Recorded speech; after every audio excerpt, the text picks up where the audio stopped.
Hello and welcome to Sideline Story, your destination for sports news, analysis and discussions. I'm Yang Guang. This week, we resume our European football chat and take a look at the top teams in the top leagues this season. For the conversation, I'm joined here with my co-hosts Tian Yu and Brandon Gates, and our special guest today, Lloyd Randall, TV presenter and sports analyst with Star Times TV. All right, Lloyd, welcome to the show. First, can you quickly introduce yourself to the listeners? Let's know more about you. Yeah, I'm really happy to be here, folks. I do Bundesliga, La Liga live shows every weekend. I also do some basketball, so I'm super revved, ready to go, excited. I was at Der Klassiker, Bayern and Dortmund. Good time, so let's rock and roll. Great. Yeah, first of all, let's go to England and the Premier League this season. Liverpool is on the brink of winning the league trophy once again, tying Manchester United for the most number of English top-flight trophies. Sorry, Brandon, you have to hear this. But at the beginning of the season, it seems like not so many people were optimistic about Liverpool's title hopes. They parted ways with Jurgen Klopp. They didn't invest much to bring reinforcements. I was one of those who were concerned about Liverpool's prospects this season. But it turns out, no Klopp, no problem. And they really displayed dominant performance throughout the season in England. So Lloyd, first of all, from your perspective, what has Liverpool done right this season to dominate the Premier League?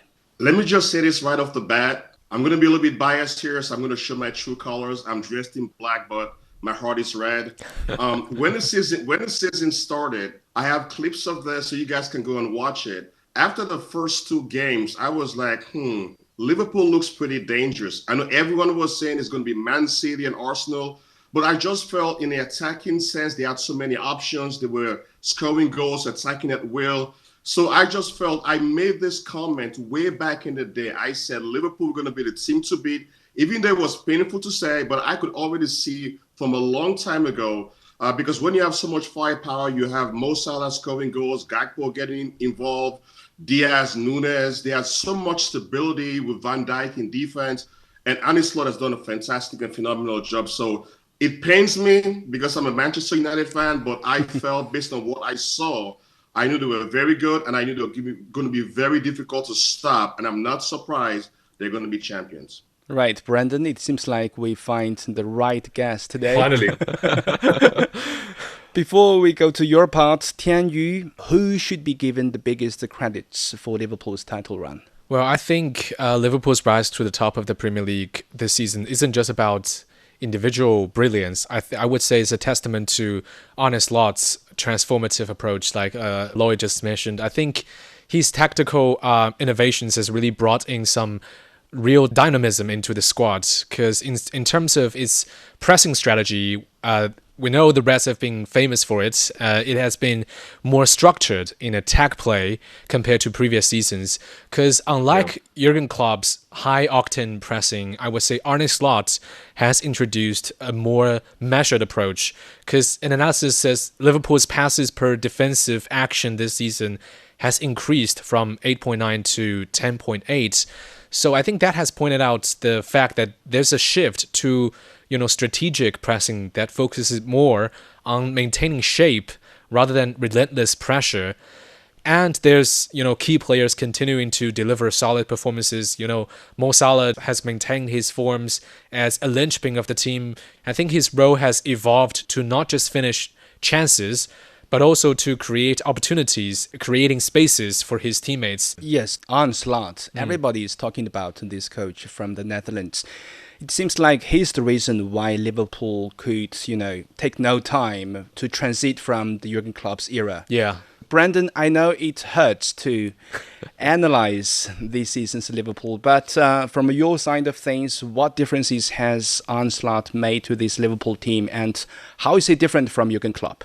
Yeah, look, it definitely hurts more than I think Manchester City's recent success over the last decade, because like you've mentioned, historically, Liverpool have been the only club that have been able to, kind of keep level ties with Manchester United in terms of Premier League history So now that Liverpool are going to, go beyond Manchester United in terms of Premier League titles, and of course we know they've been better than United in Europe over the years. That does hurt quite a bit because I think that there's little doubt now that historically Liverpool are, the best team in English football, and I think it's going to be quite difficult to overturn them. But that being said, as much credit as Arne Slot deserves, for that quick transition from, the Jurgen Klopp era, which was, very successful, we also have to recognize the fact that Manchester City's decline has been so rapid. Yeah. And I don't think Arne Slot or Liverpool fans saw that coming. With Arsenal, I think no matter how good they are, we know that they are going to be inconsistent.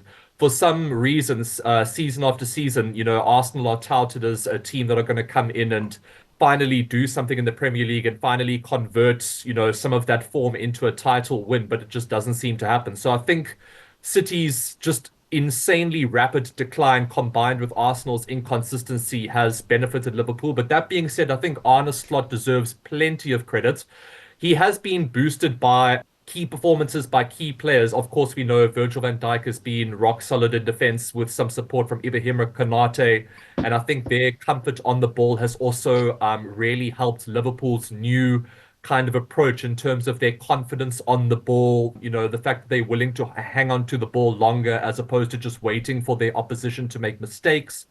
And I also think this new approach from Liverpool, stepping away sort of from that all-out high-octane approach, has benefited some of the aging stars. I know last season there was a lot of discussion that some of Liverpool's aging stars was going to be a problem going forward. But now the fact that they are spending more time on the ball and, like Tian, you mentioned, have a more calculated approach, that has seemingly elongated the careers and, the ability of their star players to continue to have a real key playing role under Arne Slot. So I think the transition from Klopp to Arne Slot has been seamless, and Slot deserves a lot of credit for that. I got to make some correction there because I think Browner went off tangent a little bit. He was saying, for the record, they're going to equal the number of titles in the first tier of English football, 20 apiece. Yeah. And in terms of the Premier League, it's not even close, man. Yeah, not the Premier League, just English football. Yeah, we got 13. They're gonna get 2, so get it right. But historically, they equal with us now. Like that's the thing. Like, I'm gonna accept it. The history of English football now. Liverpool's gonna be 2020. That's it. They're not past us yet. 2020. So let's get that right. Look at what we got. Yeah. Argument between two United fans. Back to Arne Slot. To me, what differentiates him and Jurgen Klopp the most is it's like Arne Slot really knows when to push the brakes for his team on the pitch and when to speed up. Well, Jurgen Klopp just was more like no brakes whatsoever. Yeah, just push and push until the end. That's why the result is Arne Slot's Liverpool looks more balanced and consistent. They really know how to sit back and play safe. Well, Jurgen Klopp's Liverpool was more like risk-taking and gambling. If I cannot beat you to death, I will be beaten to death. That kind of logic. And I guess that's also why Arne Slot's Liverpool can win the Premier League. Well, Jurgen Klopp's Liverpool can go deeper into 1 or 2 game deciding Champions League competition. But talking about successful managerial changes, Barcelona really hired a right coach this season, and Hansi Flick really led this young Barca squad to an impressive run across different competitions, and they are now leading the La Liga chart, closely followed by Real Madrid. The two teams underwent some tremendous changes in the off-season, but Tian Yu, I know you are biased in this case, but would you acknowledge Barca is the better team compared to Real in this particular season? Because I do think so. That was the killer. I think, look, as a Real Madrid fan, it physically hurts me to say this, but yeah, right now, I admit, I think Barca's got the upper hand right now this season because, as you mentioned, Hansi Flick came in like a German mechanic and got this old machine humming again. And, this season, we could see with a finally healthy Frankie de Jong, Pedri, and Dani Olmo in the midfield, that was like getting your Wi-Fi, AC, and coffee machine all working at once. And suddenly, boom, everything runs smoother. And I think Flick's system has the team, pressing really smart, keeping possession like the old days.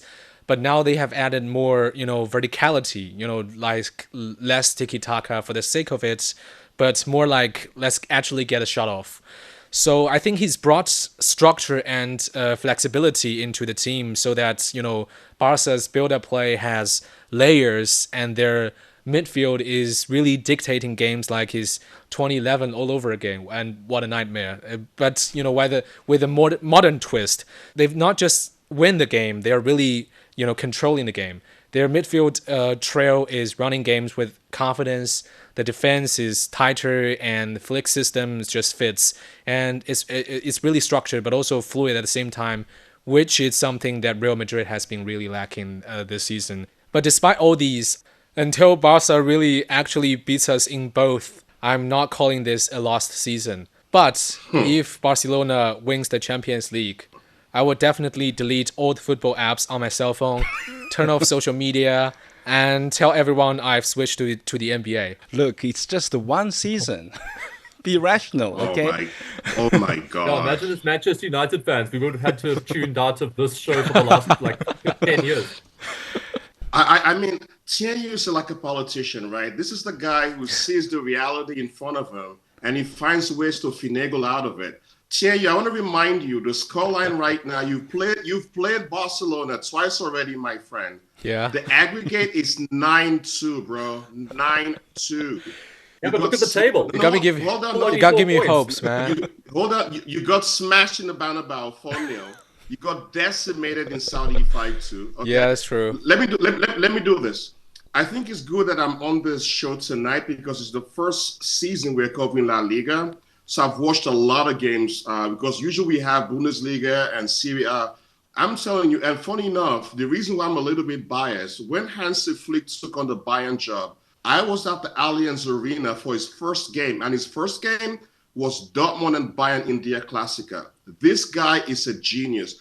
People don't know this. When Germany won the World Cup in 2014, everyone knows about the main man, but Hansi Flick was there, one of the masterminds to pull that team together. My thing is this.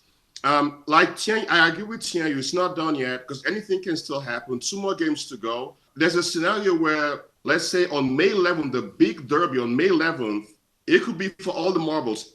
Let's say, for example, it's very tight and that game decides the title. It can still happen, but for the time being, Barcelona, led by Hansi Flick, they play good football. They're very solid defensively. Maybe not defensively. In midfield, they're very strong there.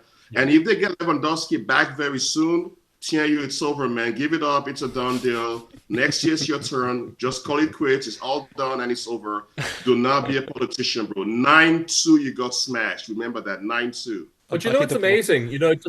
Despite that dominance from Barca in those Clasico matches, the fact that I think Real Madrid have dealt with a lot more issues this season than Barcelona have had to deal with, and they've somehow managed to still kind of stay in the mix, because Atletico Madrid have also looked relatively strong, but Barcelona, I think, are looking much stronger than they have done for many seasons. But despite that, Real Madrid have still kind of they're still there. It's not done yet. Where Real Madrid deserves credit is that I think they're having one of their worst seasons ever, but they're still in the title race.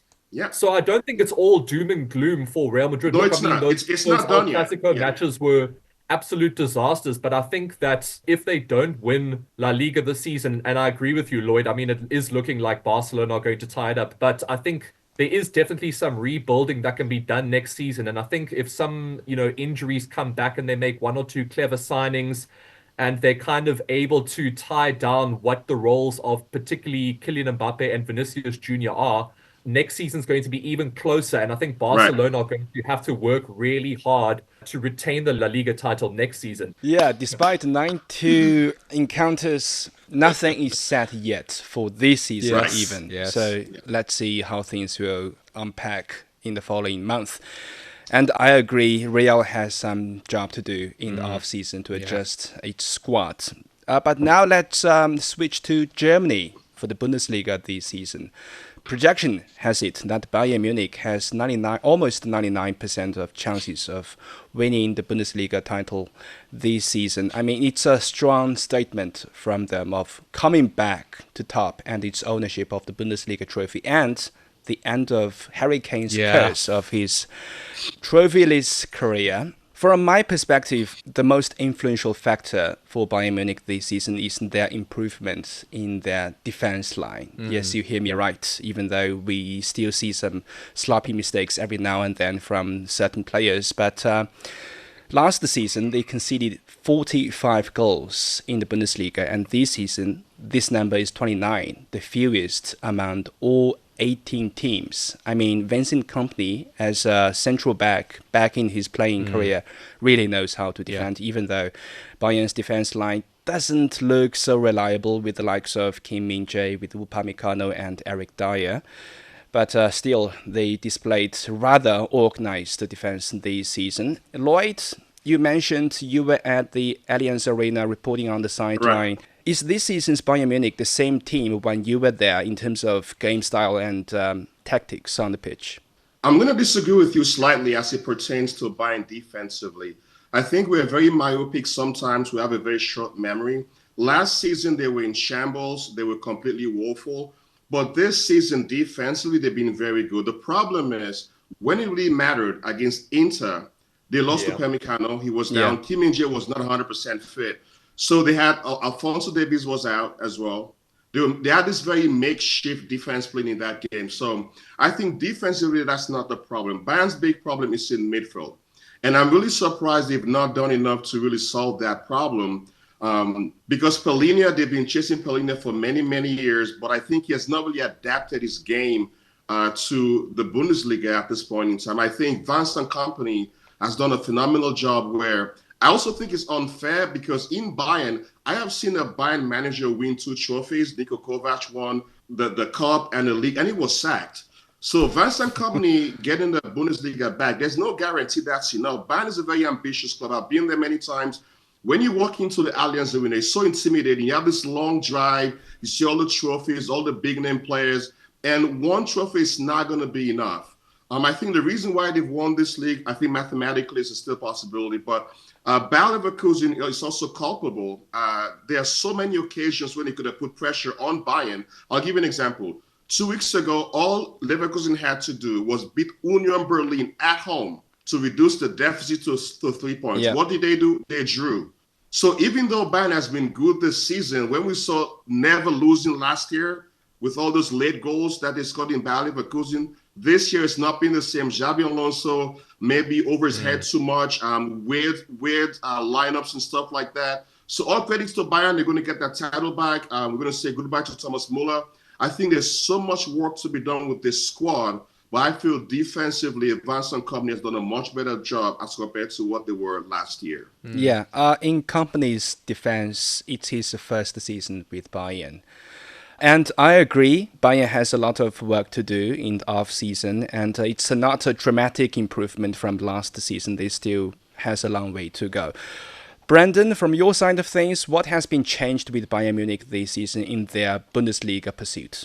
Well, besides the the defensive improvements, I know Yang Guang, you're not the biggest fan of Kim Min-jae or Eric Dyer or Upamecano, but I think when they've been playing and when they've been on form, they've done relatively well in the Bundesliga. And I think, there's been one or two, massive individual errors in the Champions League. And like Lloyd mentions, sometimes when those errors happen, one or two players were not at 100% or, sometimes mistakes happen. But I think when you look at the Bundesliga, I think defensive, not necessarily brilliance, but I think defensive cohesiveness and, consistency has been something that Bayern has definitely improved. I mean, the record speaks for itself. I think, 45 goals down to, in the 20s in terms of goals conceded. I mean, to be able to do that in one season just shows remarkable improvements. And I definitely agree, that work needs to be done, in Bayern in the midfield. I think they definitely lack creativity to provide, the likes of Harry Kane and Leroy Sané and a couple of others the spark that they need to really perform at the highest level. But despite that, Harry Kane is banging in the goals and he's had some support from a couple of other bit players too. When you think of what Bayern's been able to do defensively, even without Manuel Neuer, and the replacement that's come in, Orbig. Yeah. That's come in to deputize. I think he's only 21 years old, right? He's 18. He's a kid. I think he's yeah, 19. so done a He's phenomenal kid, yeah. job, and I think Manuel Neuer will make a return at some point, and that will probably boost Bayern even further. But he might even have a hard time breaking back into the team. But besides that, I think last season we talked a lot about Bayer Leverkusen's luck, or just ability to win, in the 96 minutes or whatever it was. And like Lloyd said, it seems like that luck has run out this season, and a couple of games where they could have gone on to claim a win. They dropped points in crucial games, and that just saw them little by little fall behind Bayern to a point where it now looks like Bayern's going to close out the season. And I think also maybe, even though Bayern hasn't done necessarily enough in the transfer window lately to regain total Bundesliga dominance, as well as maintaining a charge in the Champions League, Leverkusen I don't think have done by far enough to revitalize their squad to maintain the same charge that they were able to maintain last season. So I think that lack of activity in the transfer window has hurt Bayer Leverkusen more than it has Bayern Munich. Right, and rumors have it that Xabi Alonso might go to Real Madrid next season. So we might expect further plunge from Leverkusen next year. But now, let's have a look at the team that eliminated Bayern Munich from the Champions League, Inter Milan. Compared to the leagues we just mentioned, Serie A now seems to have the closest title contention. Inter Milan can't really entirely run away from the chase of Napoli, and still they have the Champions League fixtures to deal with. So can you, if we take a look at what's going on in Serie A, do you think Inter can keep its slim advantage towards the end while they are still competing in other events? Well, yeah, I'm actually very optimistic about Inter Milan's prospects this season because Simone Inzaghi, I think he deserves serious credit, not just for keeping them on top in Serie A, but for doing it with style and control. Because tactically, he has really nailed that 3-5-2 system. The spacing is tight, the wingbacks work like machines, and the midfield balance has been spot on. And defensively, we've always talked about how Inter defended so well, and defensively they look rock solid as well this season. Because Inter hasn't just been good at the back. They have been disciplined, barely giving up chances, always compact, and even when they are under pressure, they don't panic. I think now in the Champions League, they look sharp too, because not just riding momentum, they have shown that they can outthink their opponents. And even as they're about to face a very strong Barcelona, I think we should not sleep on Inter, because their structure and their experience can make them very dangerous. Tien, you carry your La Liga bias. You're hoping and praying Inter beats Barcelona. I see you, man. I know what you're doing. You don't fool me. It's okay. I understand it. It's rivalry. It's passion. Yeah, I think he deserves credit, but also Napoli. Remember, let's go back in time to where they were last year. Inter won the title at Atalanta. It was very comfortable, 20 points. It was not even close. If you add the fact that they lost Osimhen and then they lost Kvaratskhelia, that name is hard to pronounce, the Georgian guy. For them to be where they are right now is a testament to what the manager has done, Antonio Conte. This is my thing, though. The next 3 weeks is very pivotal because I want to remind you, Napoli, again, their focus primarily is what happens in Serie A. Now, Inter has a bunch of other distractions. How do you refresh your squad? How do you get guys involved? That takes a lot of game management to do that. And by the way, Thuram has really proved me wrong a little bit because I was never a big fan of Thuram. I've covered him since he was at Mönchengladbach in Germany. I thought he was very average. I was even shocked he made the French team, but kudos to him. He's been very good. Lautaro Martinez is a very good player. The thing about Napoli, though, Inter, they spread the goals around. They don't rely on only one player to get the job done. Yeah. I think ultimately it's going to come down to who can keep their squad fresh. I just feel As it stands right now, Inter has all the cards. They have the experience, they've done it, but we have to wait and see how that pans out. All right, let's see if the top teams we just mentioned can go all the way in their respective leagues and what drama awaits towards the end of the season. With that, we end this episode of Sideline Story. Thank you so much for joining us. Subscribe to Sideline Story wherever you listen to podcasts. For more information, you can also check our website at radio.cgtn.com.